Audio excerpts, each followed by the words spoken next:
Subscribe कीजिए हमारे channel नूर रज़ा को और बेल आइकन को प्रेस कीजिए जिससे आपको हमारी न्यू वीडियो की नोटिफिकेशन मिलती रहे।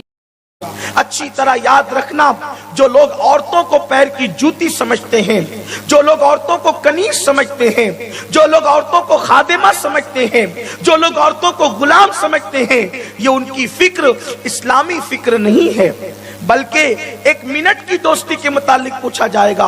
और याद रखना, अगर अल्लाह के हुकूक की अदा करने में कोताही हुई तो अल्लाह माफ कर देगा, लेकिन अगर आपने बंदों के हुकूक अदा करने में कोताही की तो जब तक के बंदा माफ नहीं करेगा उस वक्त तक भी अल्लाह माफ नहीं फरमाएगा।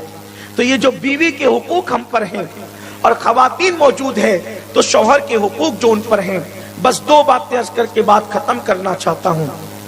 देखो, आज लोग बीवी की खुशी का ख्याल नहीं करते, बल्कि अब तो लोग बीवी से अबे तबे से बात करते हैं, गाली गलौज से बात करते हैं।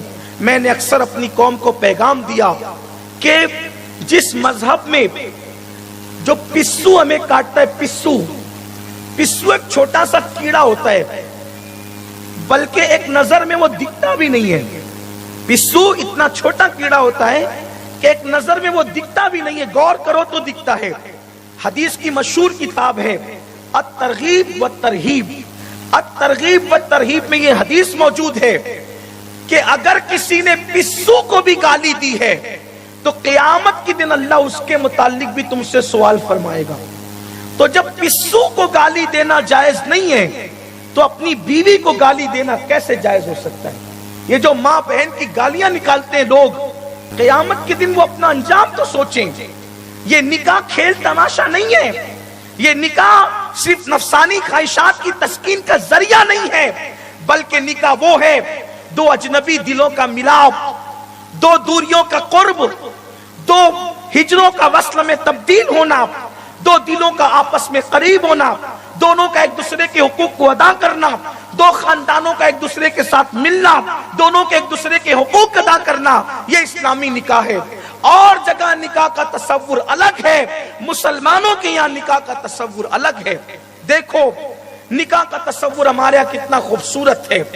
हुजूर अलैहिस्सलाम की एक बीवी है जिनका नाम है हजरत सफिया। ये हजरत सफिया एक यहूदी की बेटी थी। हजरत सफिया एक यहूदी की बेटी थी। एक जंग के मौके पर ये कनीज बन करके हुजूर की बारगाह में आई। अल्लाह के रसूल अलैहिस्सलाम ने उनको आजाद कर दिया और वो बहुत खूबसूरत थी। हजरत सफिया के साथ हुजूर ने निकाह किया। अब जरा तवज्जो करना कि निकाह किस कदर एहतराम सिखाता है, निकाह कैसी मोहब्बतों की बातें बताता है। यहूदी की बेटी है वो, हजरत सैयदा सफिया उम्मुल मोमिनीन, हम सब की अम्मी जान। हुजूर ने निकाह किया तो चूंकि जंग हुई थी और जंग में काफिर यहूदी माले गनीमत छोड़ के भाग गए थे, तो सहाबा ने माले गनीमत पर कब्जा कर लिया था, उनकी बकरियों पर, उनके ऊंटों पर, उनके बर्तनों पर, उनके कपड़ों पर। लेकिन जब अल्लाह के रसूल ने हजरत सफिया से निकाह किया तो सहाबा ने कहा, आका हमारे माँ बाप आप पे कुर्बान। अब ये लोग यहूदी तो हैं, लेकिन चूंकि इनका रिश्ता ससुराल के एतबार से आपसे जुड़ गया है, तो जिनका रिश्ता आपसे जुड़ जाए निकाह के बाद, अब उनका माल हम अपने कब्जे में नहीं रख सकते, हम उनका माल उनको लौटा देते हैं। देखो, हालांकि वो मुसलमान नहीं हुए, सिर्फ रिश्ता जुड़ा है। निकाह के बाद के रिश्ते का एहतराम कितना है, लेकिन यहाँ तो कोई एहतराम ही नहीं है, इसलिए कि लोगों की जिंदगी के अंदर दीन नहीं है, फिर उसके बाद औरतों के हुकूक अदा नहीं करते।